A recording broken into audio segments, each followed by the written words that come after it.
Hello everyone, this is doctor Yamini, physiotherapist. So యూజువల్గా నేను మీకు ఒక కేస్ గురించి ఎక్స్ప్లెయిన్ చేయాలనుకుంటున్నాను. సో ఒక 40 years old female fracture case అనమాట. రీసెంట్గా మా క్లినిక్కి రావడం జరిగింది టు ఓపీ.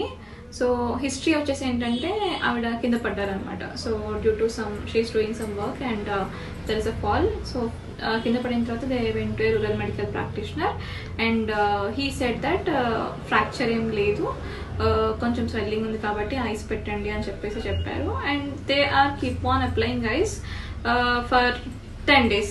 సో 10 days తర్వాత జరిగింది ఏంటంటే ఆవిడ ఫింగర్ అనేది లెఫ్ట్ సైడ్ రింగ్ ఫింగర్ అనేది మూవ్ అవ్వట్లేదు. So after that they went to hospital and got to know that there is a displaced fracture of PIP joint on left ring finger and ఇంకొకటి వచ్చేసి ఏంటంటే extensor tendon అనేది injury అయింది. So after that coming to no వెంటనే surgery చేశారు. So after tendon repair and doing surgery they came to physiotherapy department. So ఈ experience నుంచి నేను మీకు చెప్పేది ఏంటి అని అంటే, so if something happens please go to the hospital and ప్రాపర్గా డయాగ్నోసిస్ చేసుకొని అకార్డింగ్ టు దట్ మీరు ట్రీట్మెంట్ చేయించుకోండి.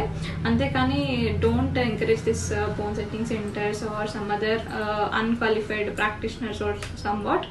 So please consult the qualified doctors and that's it from my end. Thank you very much.